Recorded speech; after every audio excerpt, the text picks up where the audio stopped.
Hooligans, we back for another episode of the Hooligans League podcast. Rivalry week, baby. Pressure is building. Bunch of good matchups coming up. But like usual, we had a crazy week.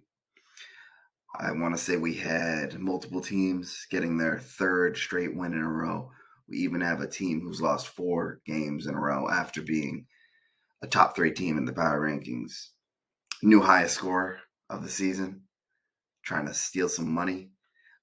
We also have one of the worst scoring performances we've seen in some time. So I'm going to try to make this one quick because it's 6 in the morning and I've been sick all week.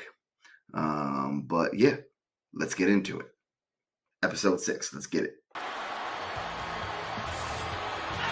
Best in the business when it comes to a quarterback sneak.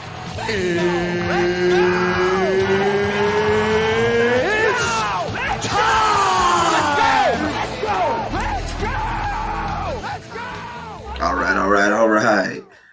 Let's get into the week 5 matchups. Man, I forgot how painful fantasy football could be, losing 2 straight, especially when your week is over after the first 2 quarters.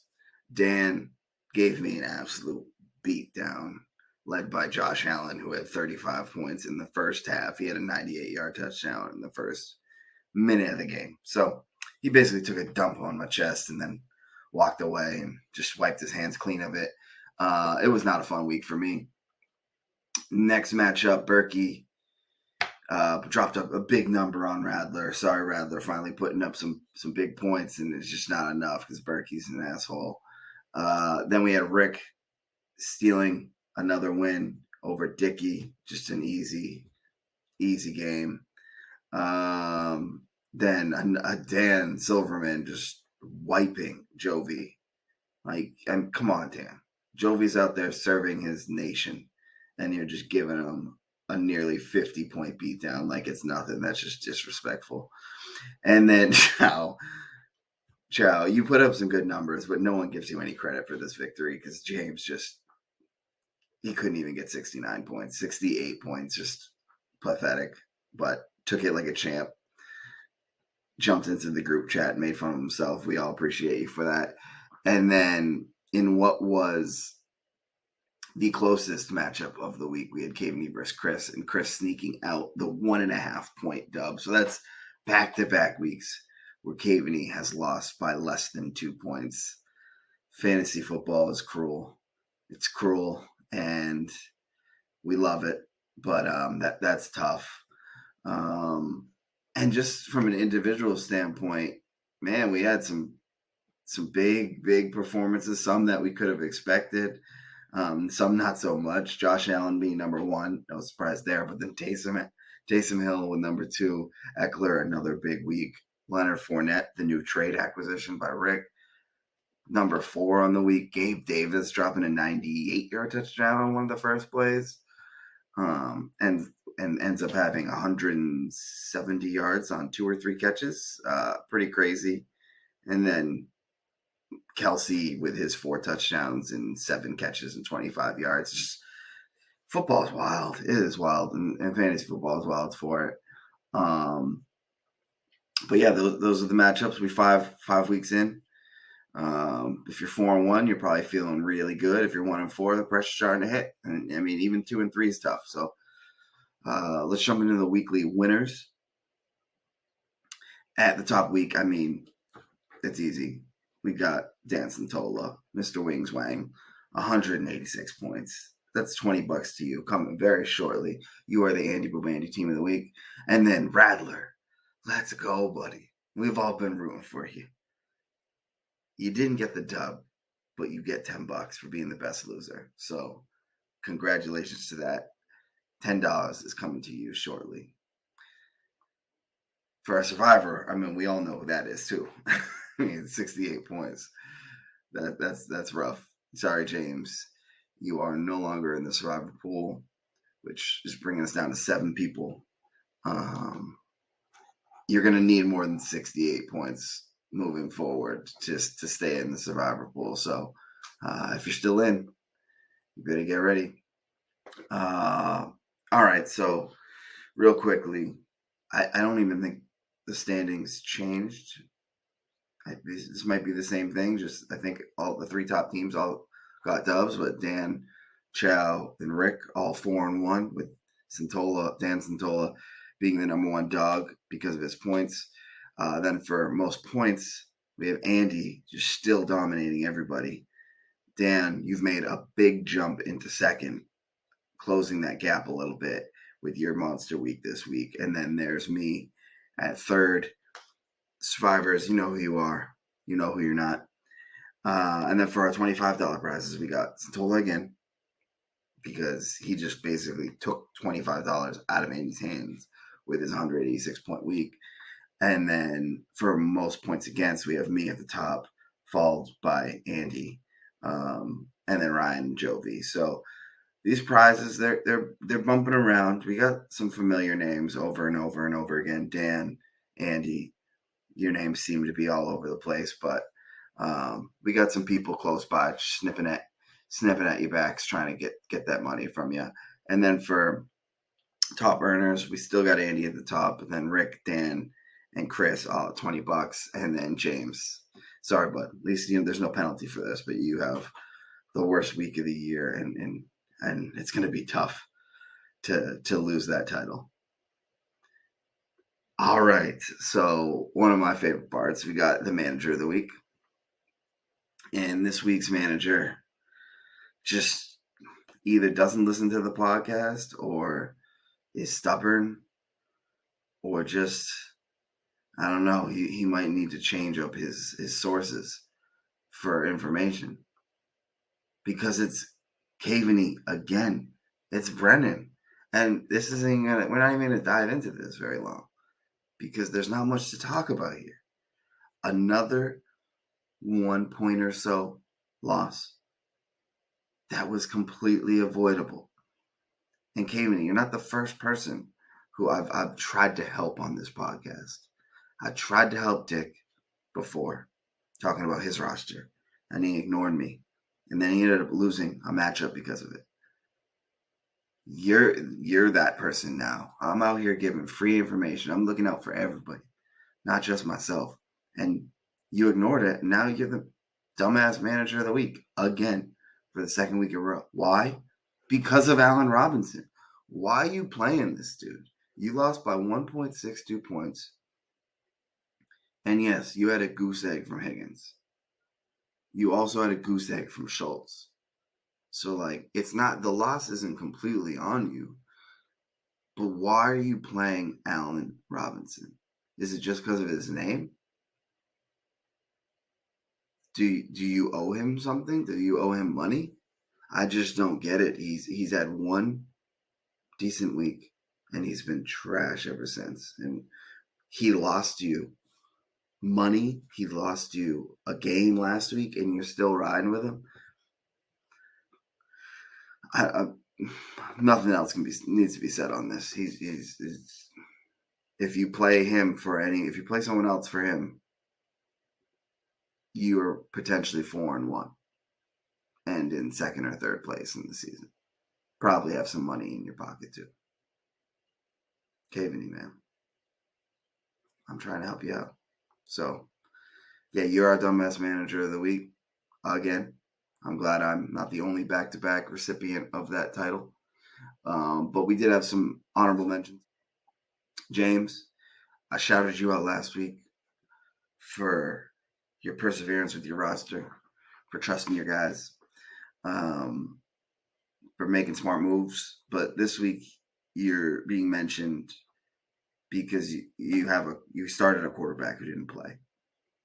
And I know he wasn't going to play because I offered you a trade to give you a quarterback. So you have to get an honorable mention there because it's a super flex league. And you could have put anybody in that position and you still played Jameo. And now you have this embarrassing number for worst week. So you get mentioned. And then Rick, you get a shout out. First time of the season. Just for your bench acquisitions. It picked up a lot of guys that have ended up hitting, and I'm jealous of it. Brian Robinson, you drafted him. But then Kenneth Walker, that's paying out big for you. I feel like you had someone else on your team, and I don't have it up right now, but just giving you an honorable mention for your crafty free agent and bench management. All right, injuries. My least favorite part. Still got a ton of people out. Tua's still out. Michael Thomas still out. Jameis was still out. Mac Jones still out. Dak still out. Then new people ruled out: Pitts, Jonathan Taylor, both on Jovi's team, Dawson Knox, Bateman, Dodson. Just a number of people getting ruled out before the week starts, and then just a long ass list of new energies. Sorry, Chris, Penny, done. It's like he's just the injury prone running backs, man. I guess we all should add Kenneth Walker on our roster. We also just need to come in. It happens to Penny every year, but he is our third player going down for the rest of the season. Then Higgins went out early. Fryermuth, concussion, I believe. Olave, concussion. Bridgewater, concussion. This is nuts. I will say that I think we all thought Radler was going to try to get Bridgewater, and I spoke to him, and he said he thought he did put in a waiver request for Bridgewater and was confused why he didn't get him. What's funny about that is if Radler had gotten Bridgewater, that would have been the 5th week in a row where Radler would have started a quarterback who went down early and got injured. So I think the curse is finally over. For whatever reason, the fantasy gods did not allow Radler to put in his waiver request for Bridgewater, and the quarterback curse is broken. So we're on the way up, boys. We're climbing up. This league is turning around, and nothing but good things to come. But, we still had more injuries. Damian Harris went down, and Waller went down. So, an ugly week. I didn't even face any. I didn't have any of the injuries in my lineup, and I couldn't get a dub. I even actually went against Dan, who had Naheem Hines, who went out on the second play of the game, and he still put up 186 points. So, just a really eventful week when it came to injuries. In-game, pre-game, old injuries. It's just, they're nonstop. Which brings us to the best part. Here comes the money. Here we go. Money talk. Here comes the money. Money, money, money. We're talking about FAAB dollars. Talking about FAAB dollars, y'all. All right. So this might be the most spending that has occurred, at maybe not in total dollars, but in number of guys that used FAAB dollars. We had James scooping up PJ Walker, who, big fan of PJ Walker from his time in the amateur pro leagues. But James picked him up for $27. Silverman picked up Cobb for $13. Dick picked up MVS for $7. Silverman also got the Pats defense for $7. Andrew picked up McKinnon for $7. I picked up Josh Kelly for $3. Dick picked up Ingram for $2. Chris picked up Maher for $1. And he picked up DJ Dallas for $1. So what we got? 9 guys spent, or 9 players going through FAAB transactions. And then we had a bunch of, free agent pickups the next morning, or FAAB transactions that went through for $0. I'm not going to go through them all, but I will note it that just on this little screen alone, I see 3 by Rick.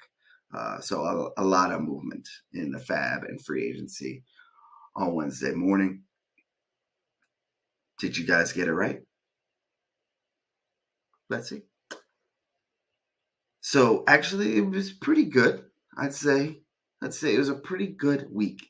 Starting to figure out the FAAB tendencies. Everyone is. PJ Walker, there's a pretty good bid. 27, could have got him for 23. Paying a $4 premium for a guy you need, totally worth it. Cobb, on the other hand, spent $13. Could have got him for free. MVS paid $7. Could have got him for $4. Not too bad. Pat's D. This was the matchup of the week when it came to FAAB. Dan put in for $7. Chris put in for $7.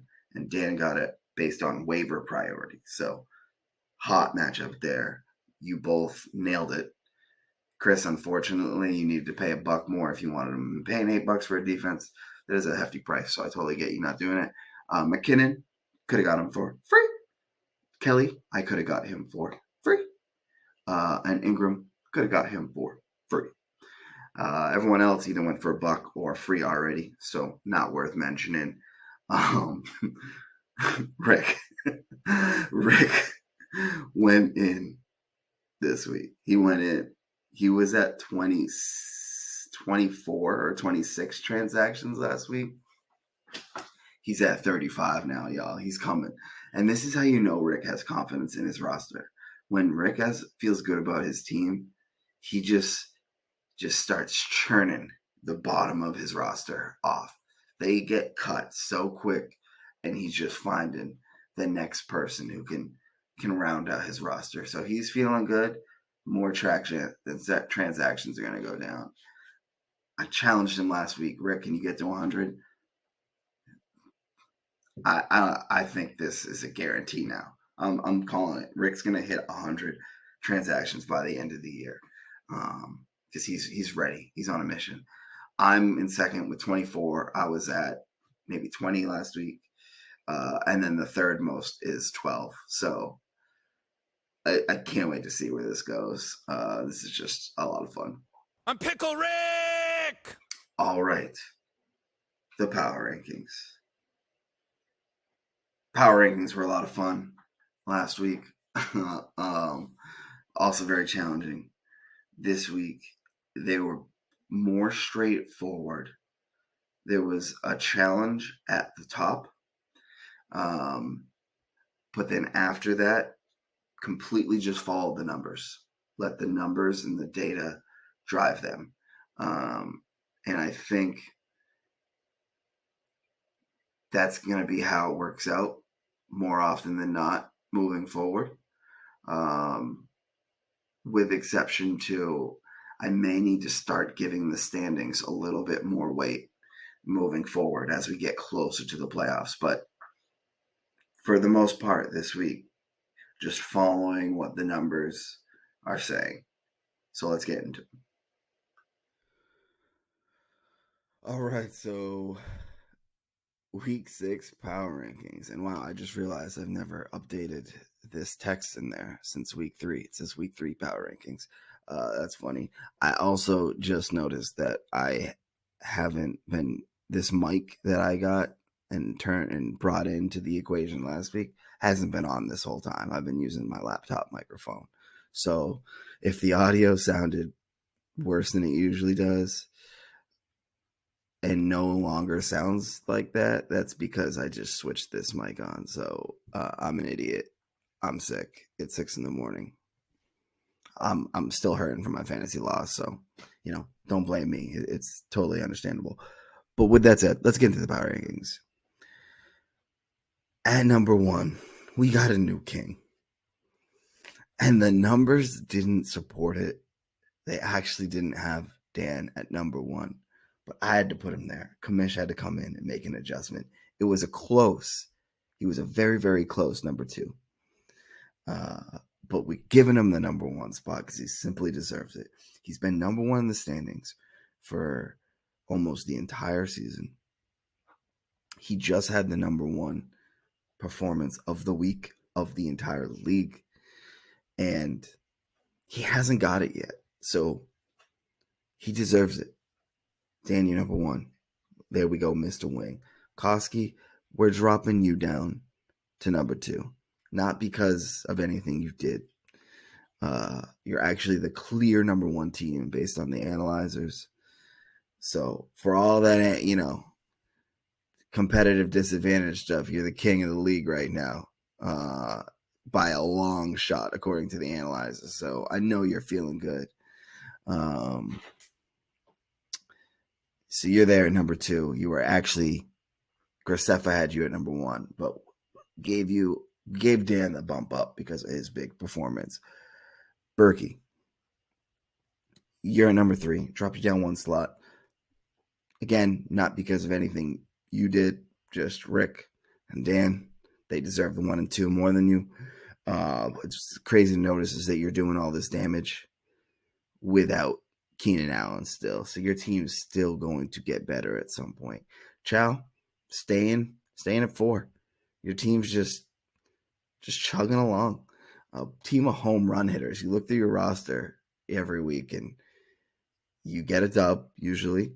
And you have a few guys who have put up monster points, and then a few guys who just done okay. And it's getting you dubs. So kudos to you. I'm at number 5. This is probably one of the first questionable selections. Again, this is all based on the numbers, so I didn't move myself here. I was thinking about moving myself down, but I figured it was still early enough in the season where the fact that I'm the number 3 scorer, I can't remember if I'm number 2 or number 3. I am the number 3 scorer in the league. The fact that I'm number 3 scorer in the league, I feel like is enough right now to keep me in the top 6. But with another loss, I could come shooting down real quick. Dan gets bumped up 3 spots because he had a pretty big week. He's now 3 and 2. He's entering his bye week season, so we'll see if this lasts. But he's earned himself into the top 6.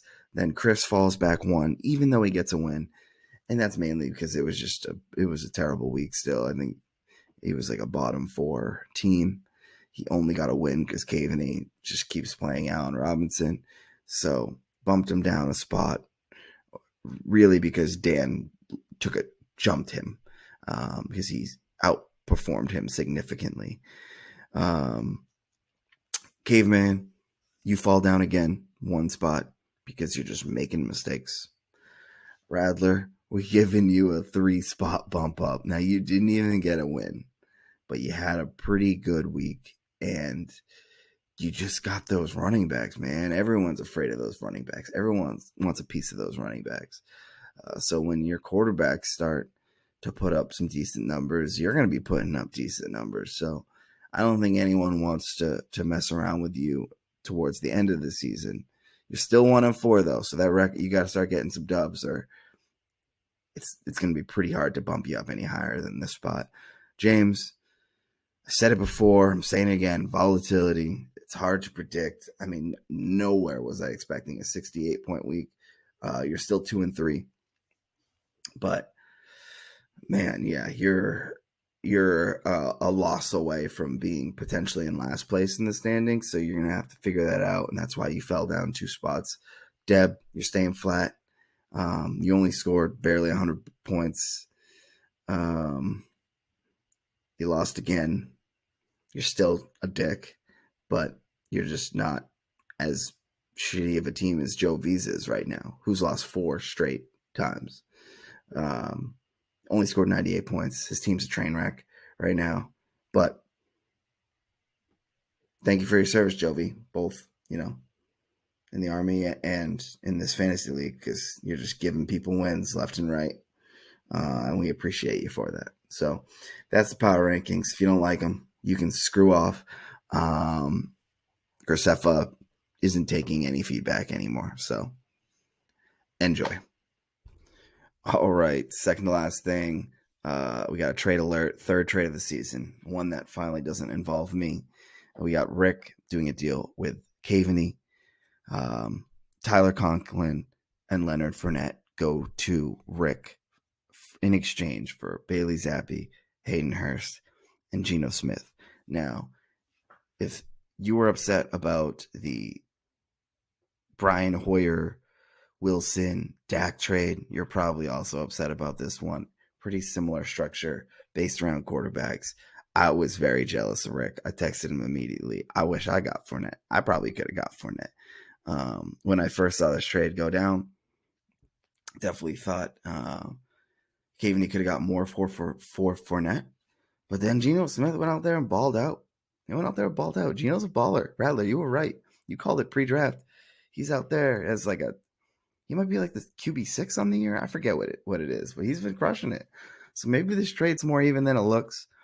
I'm sure there's people that were upset about this, especially when they saw Fournette drop a 30 bomb, but the deal makes sense for both teams. I'm just definitely jealous about it. So here's just a reminder to all people in the league.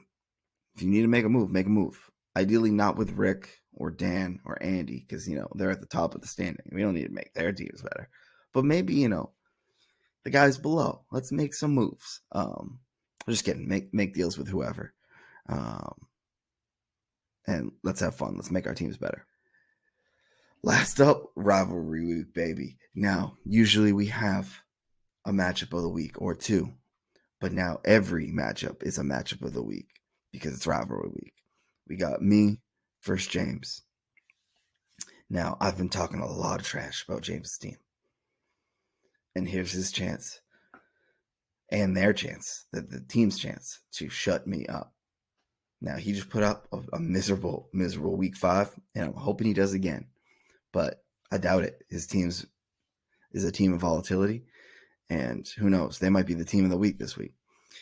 In our second matchup, we have Chris versus Rattler, two teams that were formerly at the bottom of the standings, but they're on the rise up. Now, Rattler's only made a jump to 10, but Chris is up to 6 and has won 3 in a row. So big matchup there.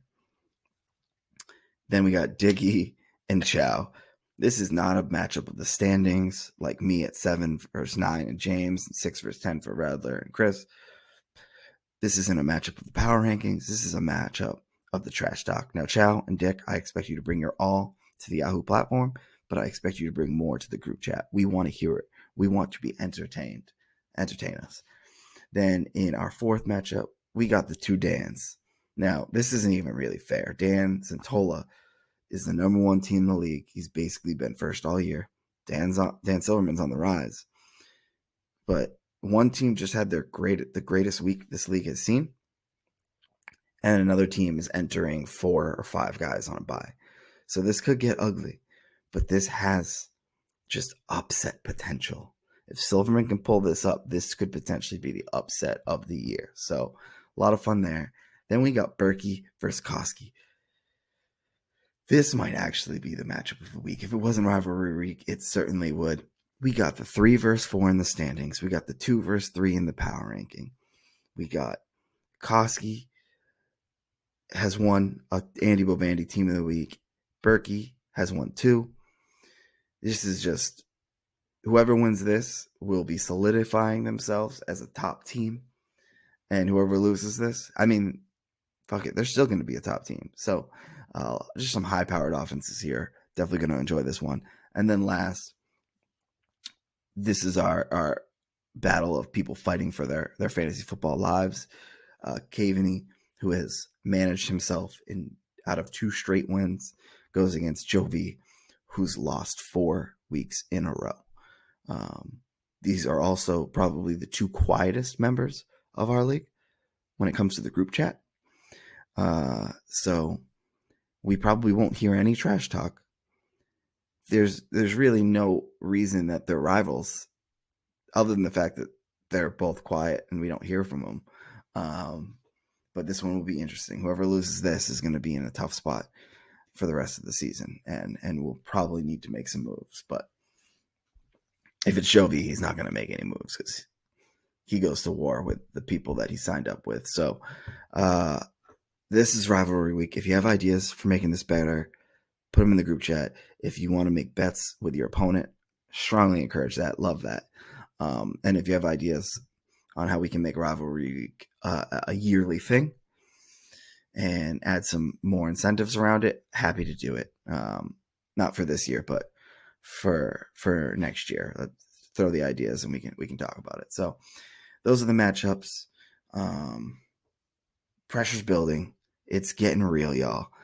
So good luck in your Thursday night matchups tonight if you have any guys playing, and good luck this weekend. Thanks for listening, and I look forward to talking to you later. Peace out. Yeah, I don't really know what that means, so I can't answer the question. I'm just trying to win games.